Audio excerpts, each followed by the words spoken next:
Sa ngala ng Ama at ng Anak at ng Espiritu Santo. Amen. Sumainyo ang Panginoon. At sumainyo rin. Magandang umaga po sa inyong lahat. Magandang umaga po sa inyo. Mga kapatid, aminin natin ang ating mga kasalanan upang tayo ay maging marapat, gumanas ba na pagdiriwang.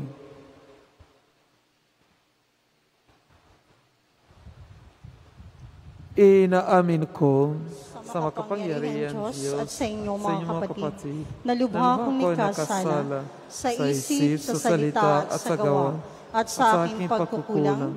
Kaya isinasamo ko sa mahal na Birhen Maria, sa lahat ng mga anghel at mga banal, at sa inyong mga kapatid na ako'y ipanalangin sa Panginoong ating Diyos. Kawan tayo ng makapangyarihan Diyos, patawarin tayo sa ating mga kasalanan, at patunbayan tayo sa buhay na walang hanggan. Amen.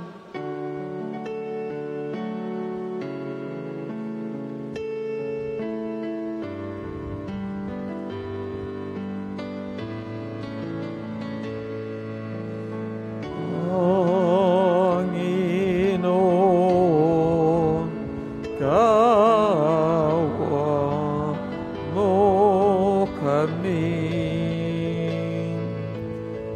Panginoon, kaawaan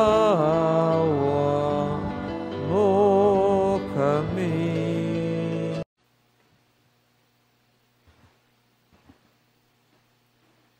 Nasa Diyos ang kaligtasan ng mga matuwid at banal. Nasa Diyos ang kaligtasan ng mga matuwid at banal. Umasa ka sa Diyos ang mabuti gawin, at mananahan kang ligtas sa lupain.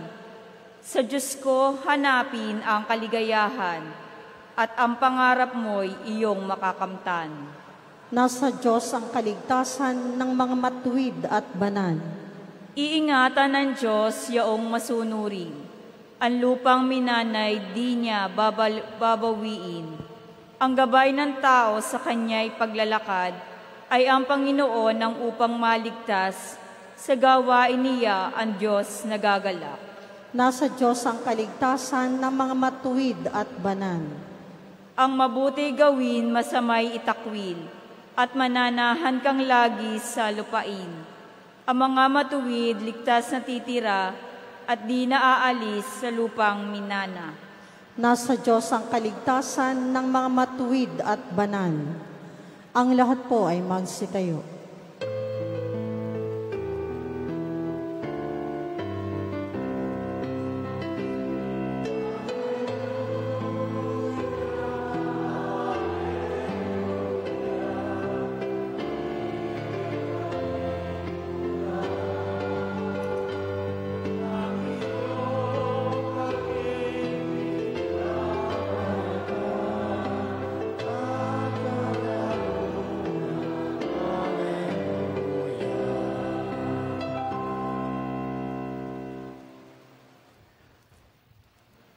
Sumainyo ang Panginoon at sumaiyo rin. Ang mabuting balita ng Panginoon ayon kay San Lucas. Papuri sa iyo, Panginoon.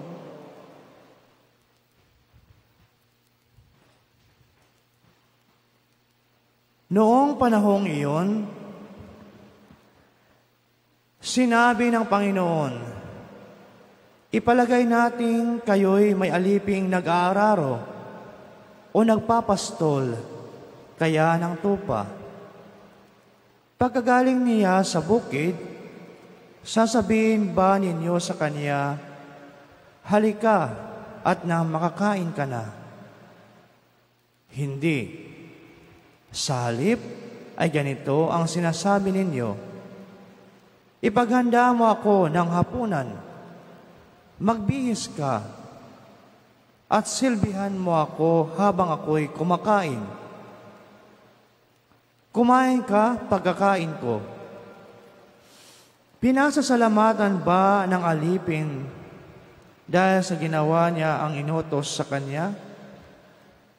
Gayon din naman kayo, kapag nagawa na ninyo ang lahat ng iniutos sa inyo, sabihin ninyo, Kami, mga aliping walang kabuluhan, tumupad lamang kami sa aming tungkulin. Ang mabuting balita ng Panginoon.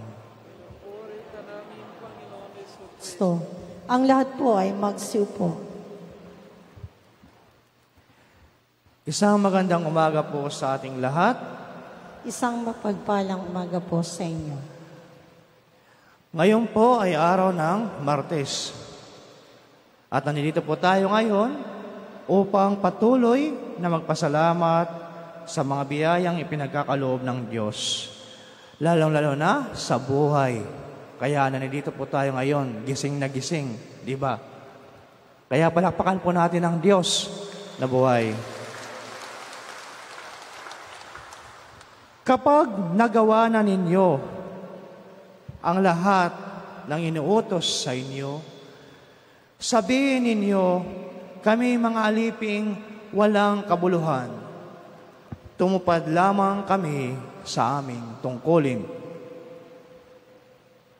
Sa ating natural na pamumuhay bilang isang tao na mayroong paninindigan, ang talatang ito ay mahirap tanggapin. At mas lalo po itong mahirap kung mismo ito ay manggagaling sa ating mga bibig. O kapag mismo nanggaling ito sa ating sariling mga pananalita. Saan bang konteksto natin sabihin at ipamuhay ang talatang ito bilang Kristiyanong naglilingkod na sinasabi, tumupad lamang kami sa aming tungkulin?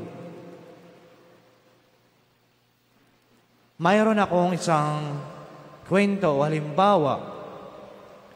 Mayroon isang ina na gumugol ng isang buong araw sa paglilinis ng bahay. At pagkatapos ay naghanda ng pagkain para sa pamilya. At the end of the day, tiyak na masarap kilalanin ang kanyang pagsusumikap na papurihan at pasalamatan ito.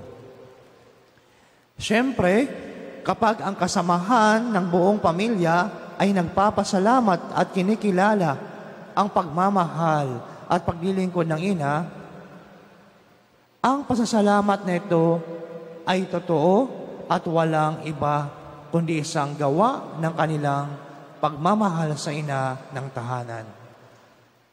At dahil dito, ay magandang magpasalamat at ipahayag ang kanilang pagmamahal sa kanilang ina.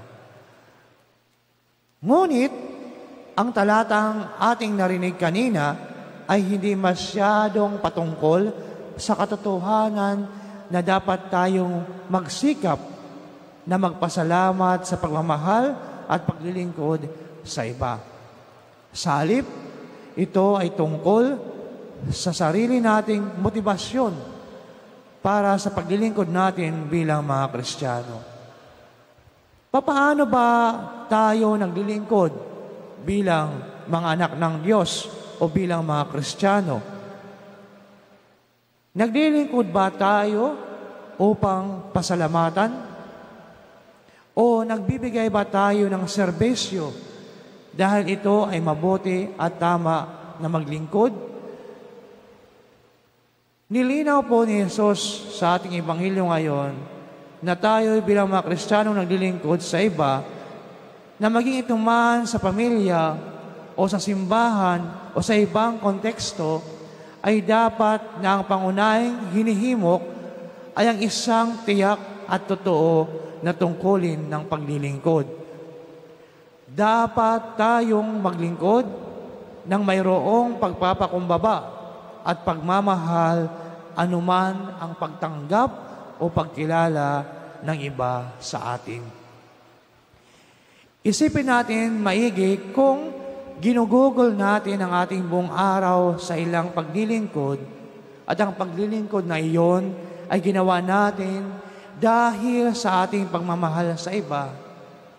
At sa kataspos-tapusan ay isipin na walang nagpapahayag ng pasasalamat para sa ating trabaho o ginawa.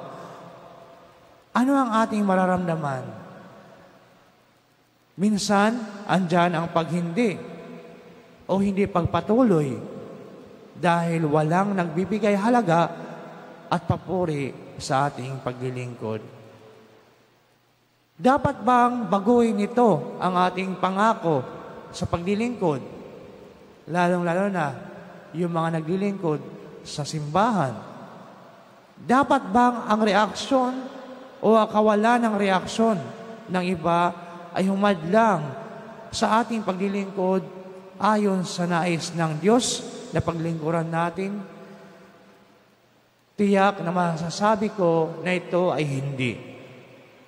Dahil dapat nating paglingkuran at gampanan ng mabuti ang ating tungkulin bilang Kristiyano. Dahil ito ang tama at dapat na gawin at dahil ito ang nais ng Diyos para sa atin. Kaya mga kapatid ko, atin po ngayon pagnilayan. Ano nga ba ang ating motibasyon para sa mapagmahal na paglilingkod sa iba? Sa ating unang pagbasa, ipinalalahanan ni Apostol San Pablo ang kanyang pinakamamahal na tagasunod na si Tito, na bilang tagasunod ni Jesus na maging tapat sa pagtuturo, na ituro ang wastong aral sa mga kapatid sa pananampalataya. Ito ay isang halimbawa ng totoo at tunay na paglilingkod na sinasabi ni Jesus, na sinasabi ni San Pablo patungkol sa kanyang tagasunod na si Tito, na sinasabi niya na ang matandang lalaki ay maging mahinahon, marangal, mapagtimpi, matatag sa pananampalataya at pag-ibig at matyaga.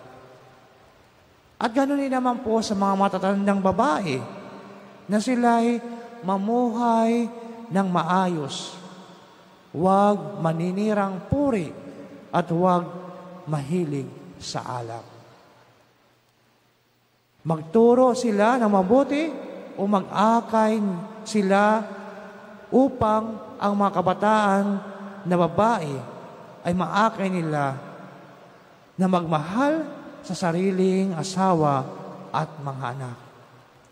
Maliban pa dito, kailangan din turuan ang mga babae na maging mahinahon, malinis ang isipan, mabait, at masunurin sa kanilang asawa upang walang masabi laban sa salita ng Diyos. At gayon din naman, pinaalalahanan ang mga kababataang lalaki na sila ay magpigil sa sarili, magpakita ng magandang halimbawa. Bakit nga ba ito sinasabi ng Apostol San Pablo kay Tito? Ito'y dahil gusto ni San Pablo na maging tapat si Tito sa pagtuturo, na hindi niya dapat gawing biro ang mga ito at gamitin ang wastong pangungusap sa pakikipag-usap upang hindi mapintasan ng ninuman. Kaya naman tayo bilang mga Kristiyano ay inanyayahan tayo ng ating buting Diyos na maglingkod na mayroong kababaang loob, na hindi nangangailangan na papuri ng iba upang bigyan ng gantimpala ang ating ginawa. Bagkus, ating sabihin, kami mga aliping walang kabuluhan, tumupad lamang kami sa aming tungkulin. Maaring mahirap ito sa una at talagang mahirap tanggapin. Ngunit kung gagawin po natin na maglingkod ng mayroong pag-isip ng kababaang loob sa ating kapwa at sabihin, hindi ako kapakipakinabang na lingkod at wala akong nagawang higit pa sa kung anong obligasyon na dapat gawin. Dahil sa ating kababaang loob, ay makikita natin ang ating paglilingkod at pagkakawang gawa ay magbubunga ng mabuti at matagal at ito'y tatagal hanggang sa dulo ng ating buhay. Amen. Magsitayo po tayo. Magsitayo po ang lahat.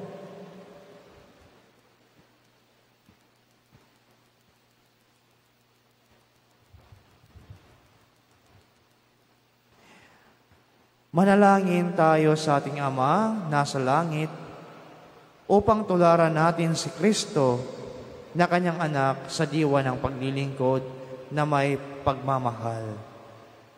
Ang atin pong tugon, Panginoon, dinggin mo ang aming panalangin. Panginoon, dinggin mo ang aming panalangin.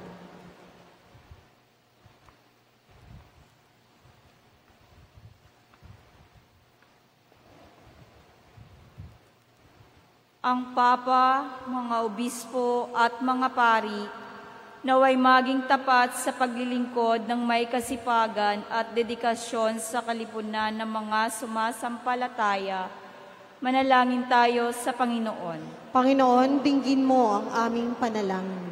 Ang mga pinuno ng ating lipunan, naway maging tunay na lingkod na may kasipagan sa pagsasakatuparan ng kabutihang pangkalahatan, kaysa unahin ang kanilang sariling pakinabang.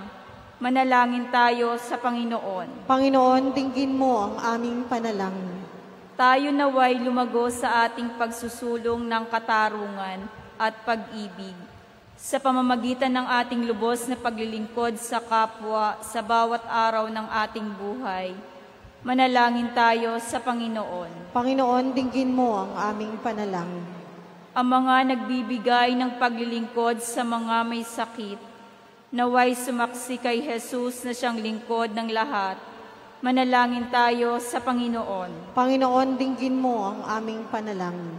Ang ating mga tapat na yumao, naway biyayaan ng ating banal na guro ng makalangit na gantimpala para sa kanilang mapagmahal na paglilingkod sa lupa. Manalangin tayo sa Panginoon. Panginoon, dinggin mo ang aming panalangin.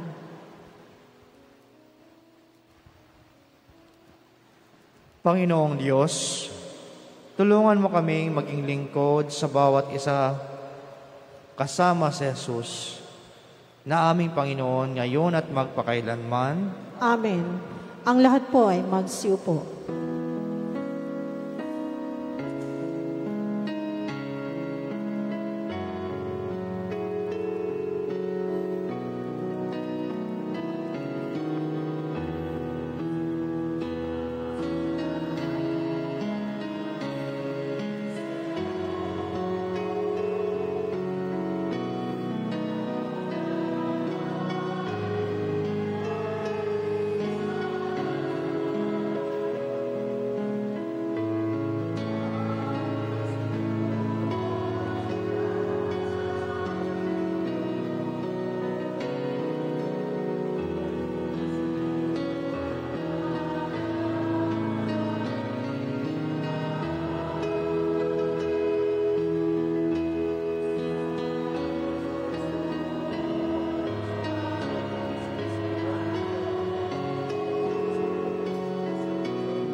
Ang lahat po ay magsitayo.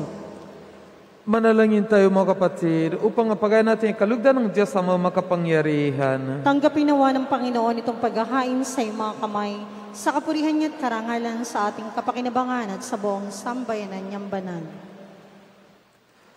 Ama namin lumikha, kalugdan mo ang paghahain ng mga natitipon dito upang ang aming ginaganap na pag-aalay ng sarili ng anak mo ay aming pakinabangan sa kanyang pamamagitan kasama ng Espiritu Santo, magpa sa walang hanggan. Amen. Sumainyo ang Panginoon. At sumaiyo'y. Itaas sa Diyos ang iyong puso at diwa. Itinaas na namin sa Panginoon. Pasalamatan natin ang Panginoon ating Diyos. Marapat na siya'y pasalamatan. Ama namin makapangyarihan, tunay ngang marapat na ikaw ay aming pasalamatan. Ikinalugod mo nga likayin ang sanlibutan na iyong pinagbabago at idinarangal sa pamagitan ng iyong anak na kinalulugdan. Kaya't utang na loob ng iyong mga itinatangi at ng mga banal na kapiling mong lagi ang iyong pag-iliw at pagkakandili. Kaya kaisa ng mga anghel na nagsisiyawit ng papuri sa iyo, na walang humpay sa kalangitan, kami ay nabubunyi sa iyong kadakilaan.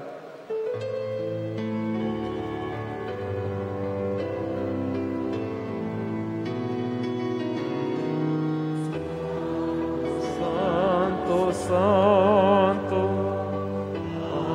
Panginoon Diyos, pupuno ang langit at lupa ng kadakilaan mo. Hosana, Hosana, Hosana sa kaitaasan.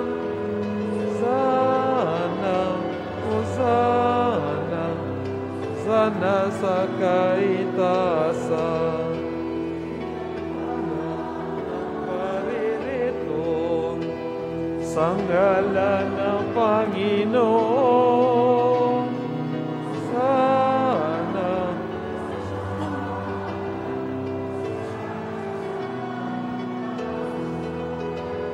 Hosana, Hosana, Hosana sa kaitaasan. Ang lahat po ay magsiluhod. Ama naming banal, ikaw ang bukal na tanang kabanalan. Kaya't sa pamagitan ng iyong Espiritu, gawin mo banal ang mga kaloob na ito, upang para sa amin ay maging katawan at dugo ng aming Panginoon Jesucristo.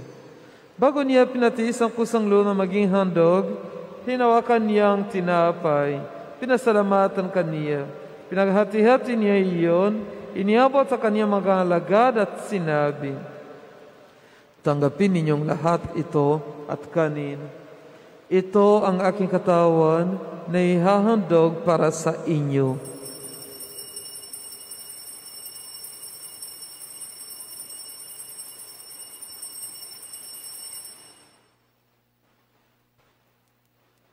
Gayon din naman nung matapos ang hapunan, hinawakan niya ang kalis, muli kanyang pinasalamatan. Iniabot niya ang kalis sa kanyang mga alagad at sinabi, tanggapin ninyong lahat ito at inumin. Ito ang kalis ng aking dugo, ng bago at walang hanggang tipan. Ang aking dugo na ibubuhos para sa inyo at para sa lahat, sa ikapapatawa ng mga kasalanan. Gawin ninyo ito sa pag-alaala sa akin.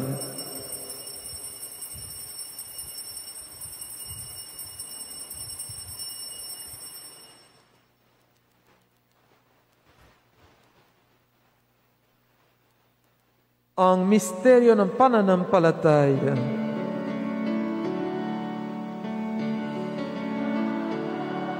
Si Kristo'y nabuhay, si Kristo'y babalik sa wakas na panahon. Ama, ginagawa namin ngayon ang pag-alala sa pagkamatay at muling pagkabuhay ng iyong anak. Kaya tinila namin sa iyo ang tinapay na nabibigay buhay at ang kalis na nakakaloob ng kaligtasan. Kami ay napapasalamat dahil kami iyo minarapat na tumayo sa harap mo para maglikod sa iyo. Isinasama namin kami magsasalo-salo sa katawan at dugo ni Kristo ay mabuklas pa kaisa sa pamagitan ng Espiritu Santo. Ama, lingapin mo ang iyong simbahang laganap sa buong daigdig. Puspusin mo kami sa pag-ibig, kaisa ni Francisco na aming Papa, at ni Melere na aming obispo at ng tanang kaparihan. Alalahanin mo rin ang mga kapatid namin na himlay, na may pag-asang sila muling mabubuhay. Gayon din ang lahat ng mga pumanaw, lahat ng mga kaluluwa sa purgatorio. Kawan mo sila at patuloyin sa iyong kaliwanagan.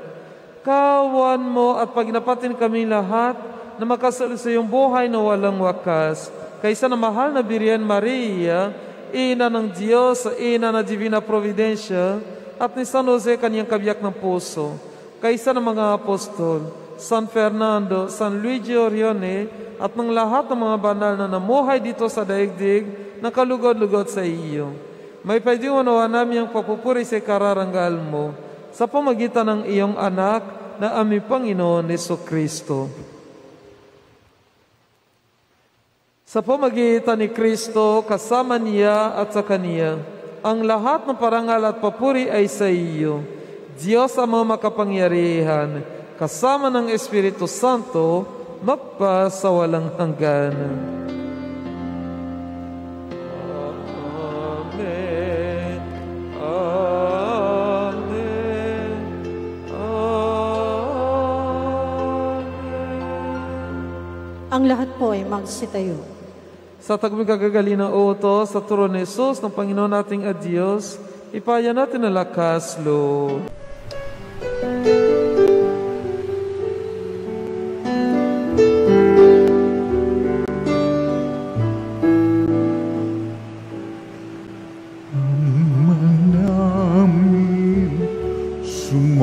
Sumasalang ka, sambahin ang ngalan mo, mapasamin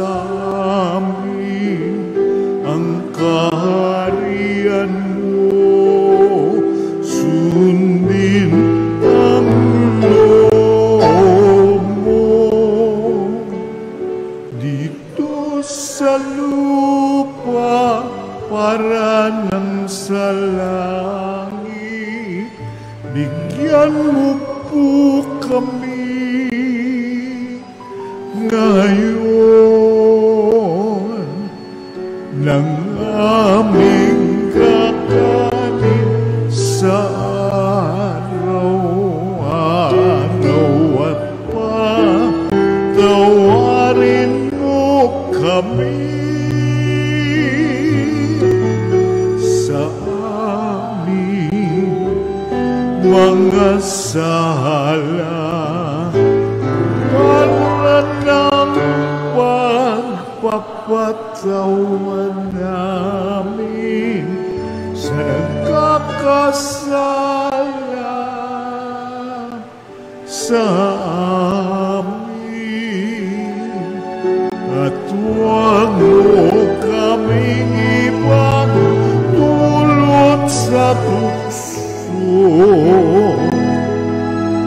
at yadya mo kami sa lahat ng masama.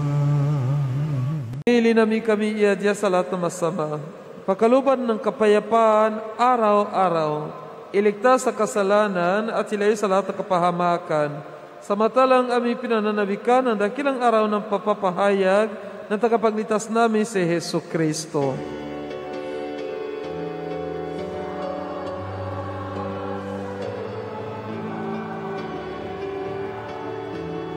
Pangyarihan at kapurihan, ngayon at mapakailanman, ngayon at mapakailanman. Panginoon Jesucristo, sinabi mo sa iyong mga apostol, kapayapaan ang iniwan ko sa inyo, ang aking kapayapaan ibinibigay ko sa inyo. Tungayan mo ang aming pananampalataya at huwag ang aming pagkakasala. Pagkaluban mo kami ng kapayapaan at pagkakaisayan sa iyong kalooban, kasama ng Espiritu Santo, magpa sa walang hanggan. Amen. Ang kapayapaan ng Panginoon ay laging sumainyo. At sumainyo rin. magbigayan kayo ng kapayapaan sa isa't isa.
Ang lahat po ay magsiluhod.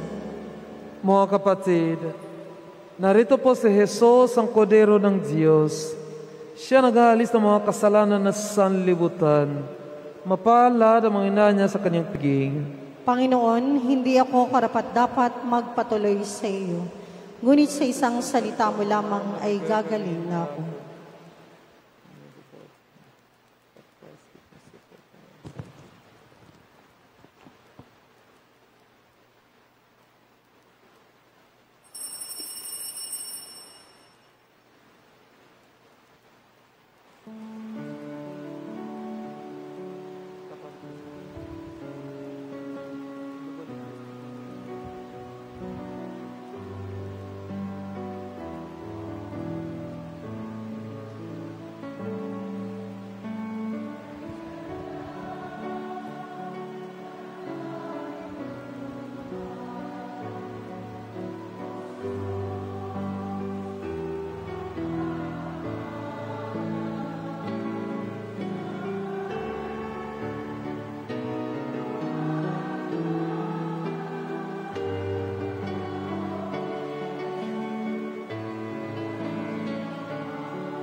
Magsitayo na po ang lahat. Manalangin tayo. Ama namin mapagmahal, tinatanaw naming utang ng loob ang banal na pakikinabang at inululuhog naming ang Espiritu Santo ay mag-umapao sa kalooban naming kaniyang tinitigib ng iyong kadakilaan upang ang iyong kangandang loob ay manatili sa aming palagian. Sa pamagitan ni Jesucristo, kasama ng Espiritu Santo, magpas sa walang hanggan. Amen. Sumandali po ang magsiupo ang lahat. Para po sa panalangin at pagbabasbas, inaanyayahan po sa unahan na nagdiriwang ng kanilang karawan, anibersaryo ng kasal, mangingibang bansa, kukuha ng pagsusulit, gayon din po ang mga magpapabasbas ng religious articles, mangyaring pumunta na rin po sa unahan.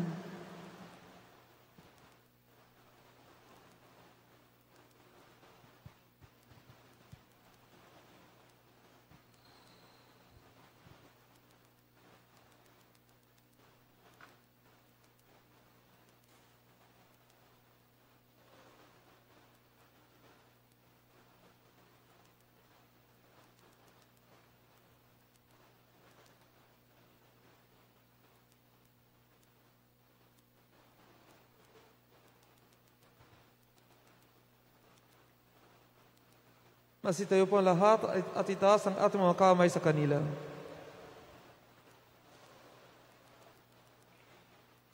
Ama namin mapagmahal, sa iyo nagmumulang lahat ng mabubuting bagay.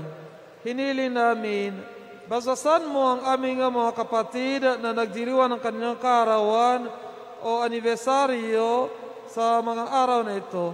Pakaluban mo sila ng mas mahaba at makahulugang buhay, mabuting kalusugan, mapayapang kalooban, maliwanag na kaisipan, mga tapat na kaibigan, maayos na hanap buhay at kaligtasan sa anumang kapahamakan. Basasan mo rin ang kanilang mga gawain at hadikain upang ito ay matupad ayon sa iyong kalooban. Pagpalain mo rin ang kanilang angkan at mga mahal sa buhay. Higit sa lahat, patatagin mo sila sa pananampalataya, patibayin sa pag-asa at pag-alabin sa pag-ibig. Hinili namin ito sa pamagitan ni Kristo ang aming Panginoon. Amen. Naway gawaran ng Diyos ng pagpapala ang mga kasangkapan sa panalangin upang ang mga ito ay maging gabay sa pagtahak sa kabanalan at paghahangad ng buhay sa kalangitan. Sa pamagitan ni Jesucristo, kasama ng Espiritu Santo, magpas sa walang hanggan. Amen.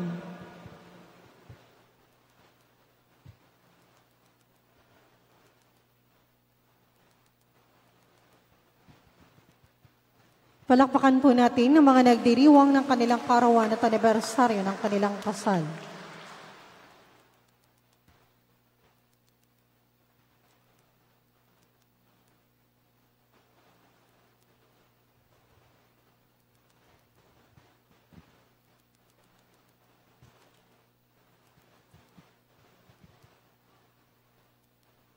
Panginoon naming Diyos na walang katapusan, ang habag mo ay walang hanggan.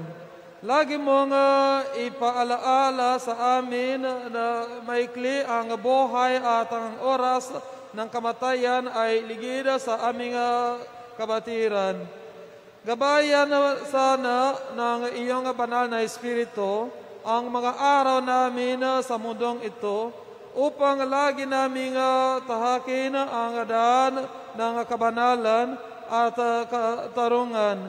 Kaysa ng iyong simbahan, mapaglikuran kanawa namin sa matinding pananampalataya, matatag na pag-asa, at sa pag-ibig na ganap, at sa pagwawakas ng aming paglalabay sa daigdig na ito, akayin mo kami ng may galak patungo sa iyong kaharian, kung saan ka nabubuhay magpakailanman. Amen.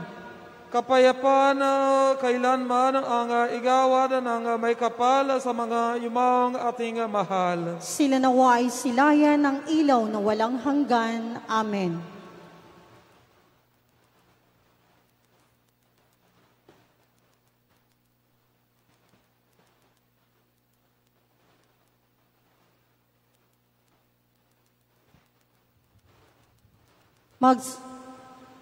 Manatili na pong nakatayo. Sumayin niyo ang Panginoon. At sumayin niyo rin. Pagpalain kayo na makapangyarihan, Diyos, Ama, at Anak, at Espiritu Santo. Amen. Tapos na ang ating banal na pagdiriwang, humayo kayo sa kapayapaan ng Diyos. Salamat sa Diyos.